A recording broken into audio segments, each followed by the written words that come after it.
Hello, students. This is week 2, module 2 of our summer CST110 course. I like to call it a summer camp course because we're in it every day. We're having fun activities. We're meeting new friends, building relationships, and really gaining some excellent skills in communication. I'm Dr. Karen Newtzie. I'm here with Mrs. Ruth Greene. We are recording this week, and this is web conference 2. So Mrs. Greene, would you like to greet the group? Hello, wonderful CST110 communicators. I've been very impressed so far with both your written discussion boards and your voice discussion boards. You've been communicating very proficiently. So as an intro to communication student, you're right on track. In a 5-week course, as Dr. Newtzie said, you have to be on it every day. And for the majority of you, your participation and engagement level has been right on target. Welcome to the class. As she also said, we teach this pretty much every summer, and it's usually in this fast-paced environment, and the students find it very fulfilling as long as they take the time they need to engage on a regular basis. You don't want to get behind. That just makes it so stressful for you and for us. So keep up the good work. Keep communicating effectively in both writing as well as in your oral work. And we'll be talking more about oral communication skills in just a few moments. So again, welcome. So tonight we've got a few things we wanted to cover with you. First of all, we wanted to be really clear as to our expectations for communication in the course. We'll get to that in just a second. And then we're going to give you a quick preview of the upcoming speech of introduction and career goal speech. This is a great little speech that lets us get a good feel of who you are and where you see yourself going for your career. And then we've got 2 tools for you, and again, a quick preview on these, ways to organize your speech as you build it. So tonight is really just a short look at the upcoming speech, and Mrs. Greene plans to give you a much more in-depth recording on the expectations for this first speech. So let's move on to the next slide.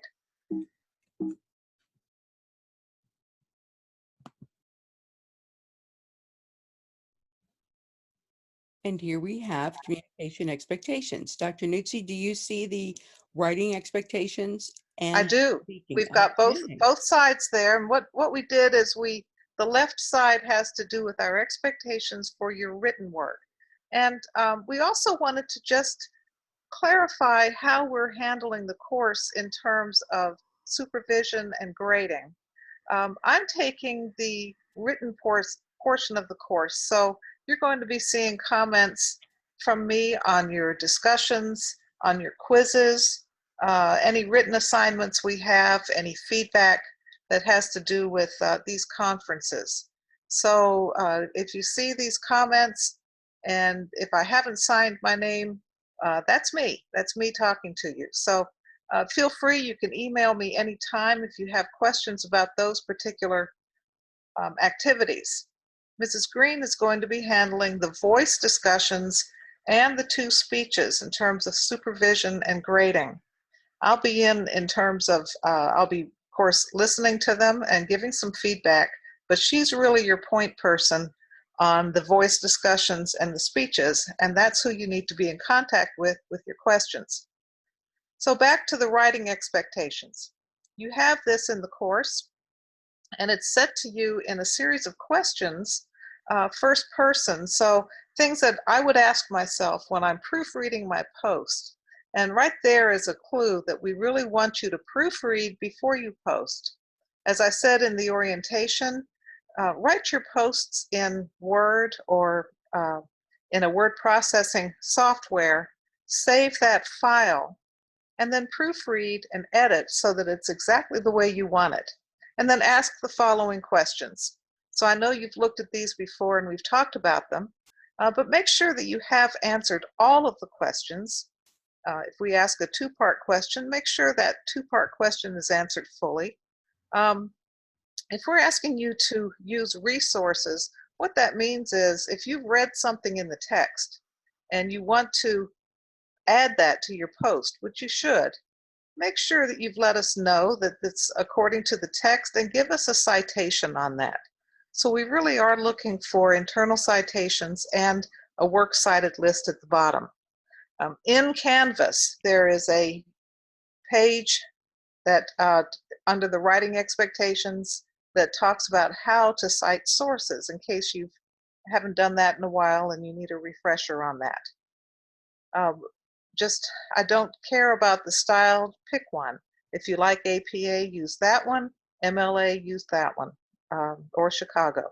So just pick one and use this as practice, knowing that it's always important to give credit where credit's due.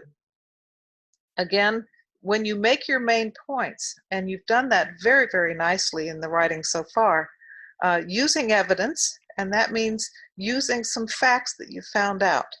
And then again, cite your sources. That question, do I not only state the what of an answer, but support it with the why? So I'm interested in a development of your thoughts. Make sure that if you tell me something or you give me a fact or an answer, tell me why you think that would be true or why it's important. And you've been really doing a nice job. The last feedback on the key communication competencies was very well developed. Very happy about that. We want to write in an interesting style and tone. We want to format things so that they are easy to read. So make sure in your proofreading and your editing that you pay attention to the way you're writing in terms of paragraph style. And with that, I've noticed some people are writing in a short answer motif. In other words, you're looking at the question and then popping in your reply box and then maybe putting number one and then just giving a short answer. That's extremely hard for a reader to figure out what you're talking about. So be thinking of posts as mini essays. And what I mean by that, an essay has an introduction. It's giving us the context, what you're talking about. So give us a sentence that tells us what you're talking about, and then give us the body, that would be the answer, and the development of that, and then give us a quick conclusion. These really are short, they're not long-winded, but they have the same format as a longer essay. That way, if a person hasn't just read the question, they know what you're answering and why you're answering that, and it makes sense to them. Remember to respond to classmates in a meaningful way, which you have done very, very well. I need to tell you that student feedback has been consistently positive when they find out that their classmates really care about what they write, that they're really they're really reading what they've written, and in case of voice discussions, they're listening to them, and they're giving meaningful feedback. It's what I call an online learning community is being built, where we are in it together, just as if we were in a classroom face to face, but we're really sharing that information, and we're learning from each other. You're learning from your peers as well as from the instructors and the material. And of course, meeting the deadline, and you're doing very well on that. So those writing expectations pretty much cover the gamut of anything you'd write in this course or in any other course in college. So this is a good way to practice and to really develop those written communication skills. So, Mrs. Greene, how about the speaking expectations? Yes, indeed. I would like to address those. Students, Dr. Newtzie has given you great advice on preparing written communication. The great advantage of written communication work versus spoken is that if your audience misses it or doesn't understand, they can go back and reread and reread and read out loud and again reference the written word. Speaking does not provide that advantage unless for some reason it's been recorded and you didn't have that audience engagement in a recording, so you're still missing part of that live activity.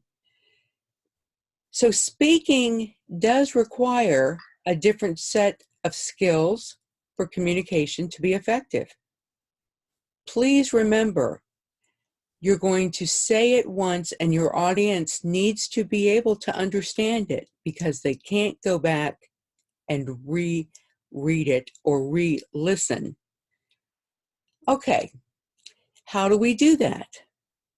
Well, we prepare our thoughts just as we would for written work, and we're using our written work and our written thoughts and our research can be written to help us begin to brainstorm and explore the content that we are going to be delivering orally.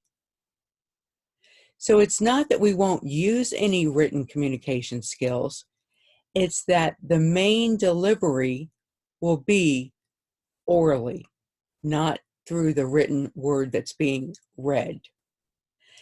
That's going to require you, just as it does with the written word, to have a clear organization of points, but it's going to require you to have even more clear organization because you're going to begin speaking and people are going to be thinking about other things. Let's face it.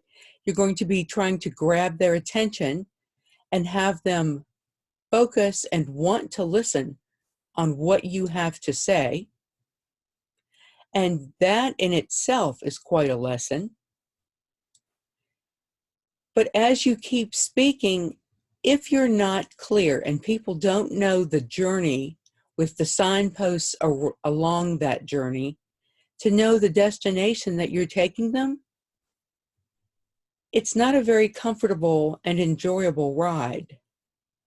So just as if you were to get in a bus and not know where you were going, or be taken off on all these different exits and not know why, and you feel sort of lost and anxious, that's what happens to the audience when we are not clear in our organization of points and we begin speaking and we're talking about this thing and then suddenly jump to something else.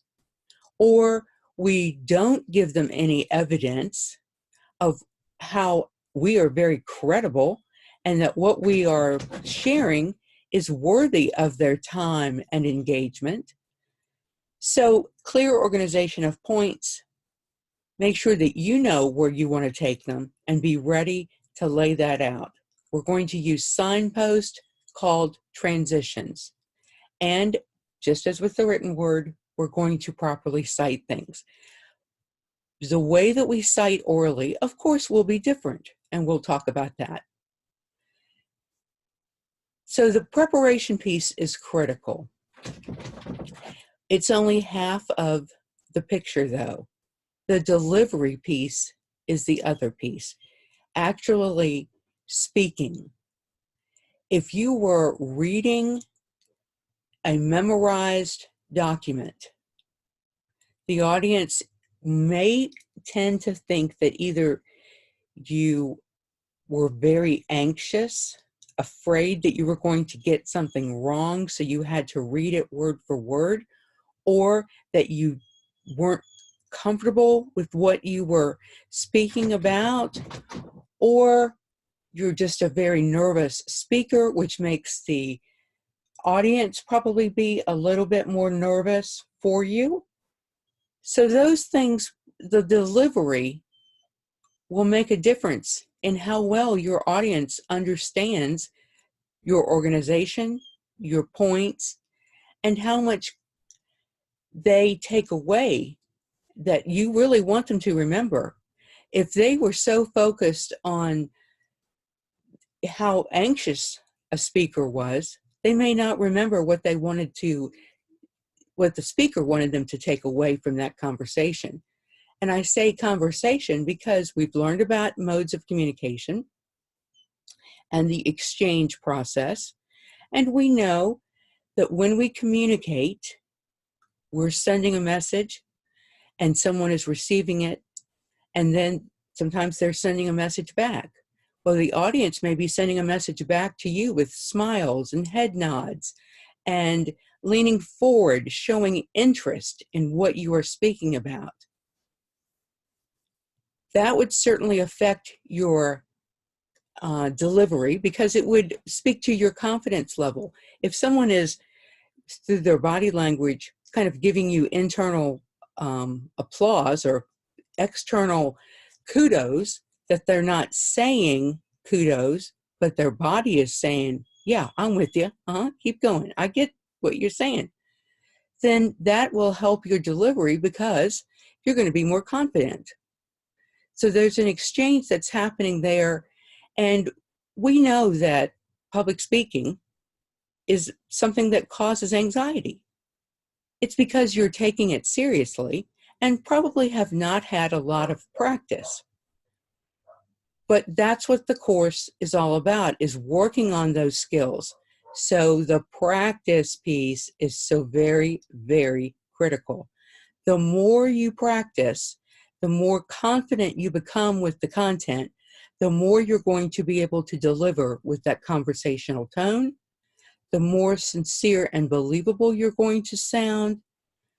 Now, when we talk about being sincere and believable, it's not only the way that we're speaking, but it's the stories that we're telling, the words that we're choosing, the appropriateness of our language for that particular content. Moving on to evidence of high confidence and comfort level by the speaker. As we said earlier, practice, practice, practice is going to make you feel more confident, and it's going to make the audience feel more comfortable and confident in listening to you. And last but not least, you as the speaker are not a statue. When I'm actually, if you could see me, I'm using hand gestures. If we were face to face, you would see me smiling at you. You would see that I move around a little bit, that I'm trying to make eye contact. As an audience member, if we were face to face, good eye contact with the speaker would be very beneficial. And as the speaker being recorded, which you will be for these speeches, or if you were moving on and outside of this class speaking live to an audience, that eye contact is so very important. It too contributes to the sincerity and believability of the speaker and increases the audience engagement. So remember the difference, the main difference between writing expectations and speaking expectations is that once you've said it, it's done. But if you've written it, you can rewrite it and somebody can reread it. So getting it right when you say it is going to be very important. And we'll be learning more about these skills and others to help us be better speakers. All right. So next we move on to our first speech, which I will be offering an entire little workshop with a review of some speeches that you might want to take a look at, how to use the tools that we have provided for you, etc. This first speech, because this is not public speaking, we have minimal speech opportunities in this course. They are not as long. The research is not as in-depth. You will be expected to speak in a recording for 2 to 3 minutes where you're introducing yourself and relating that to your career goals. There are two tools that have been provided that we have found especially beneficial. And they're both writing tools that we talked about earlier. They're tools that help you brainstorm and organize your thoughts so that you can put them together in a way that meets all those spoken expectations, that you are able to have a credibility statement. People know that you are worthy of their time to listen. People have had you grab their attention with a story, a statistic, or whatever, because we know that we all do it. We tend to drift off. We're thinking much faster than we can speak. So we're off onto 10 sentences ahead, wondering, are they ever going to catch up with us? Well, this is going to help us organize so that we don't jump ahead as an audience, or that we don't jump ahead as a speaker and forget something. If we jump ahead, then the audience may not know that we've jumped ahead and we've lost them.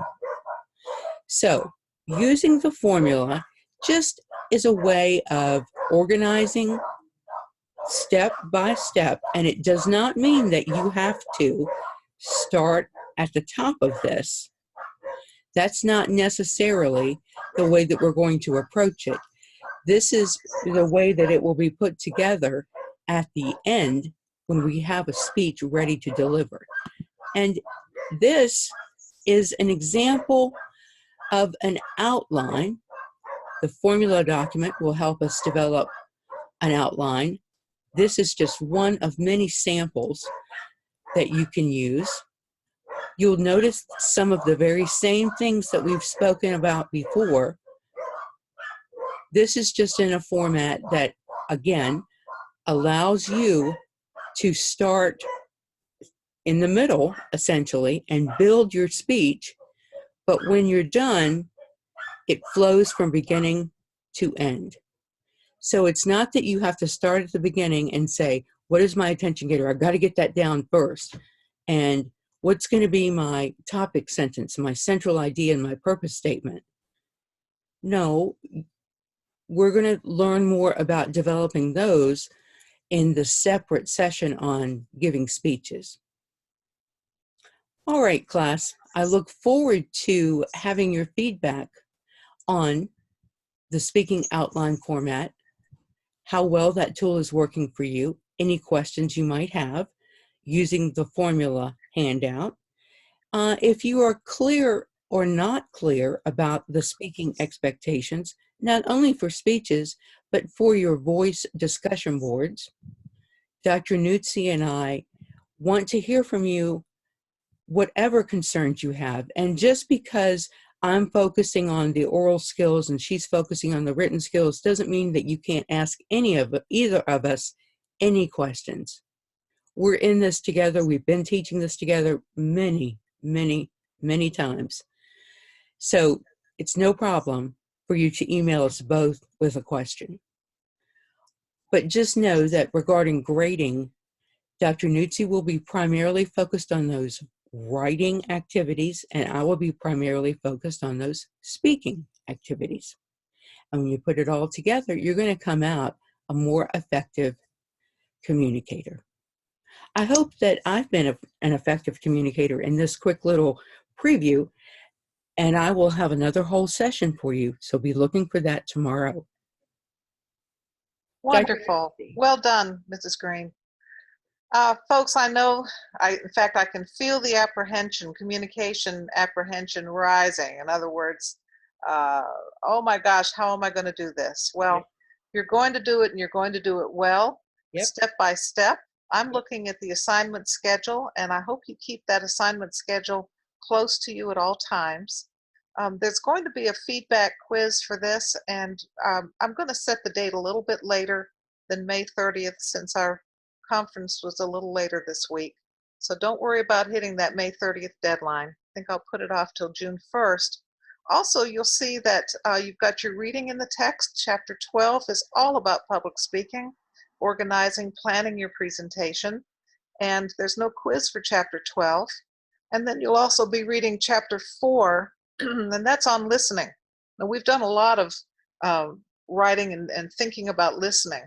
And it's just such a great topic to really pull out and take a look at, because it is so important in being effective communicators.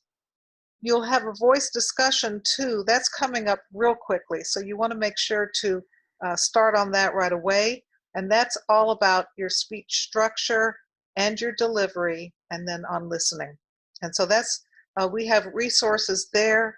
We have resources in the discussion, which is due next Monday, on communication apprehension. Basically, folks, we're all about developing confidence and competence. So the competent part is you're learning how to put together a speech. And the speaking outline format is a great way. The formula worksheet you saw earlier, I created that name many, many years ago. I called it the formula for a prize-winning speech, and made a chart like that, and it's a great tool for you to just fill in your notes on what I'd like to have as main point 1, what I want to say, what support will I use, main point 2, what's my purpose statement, what am I trying to convey in this speech.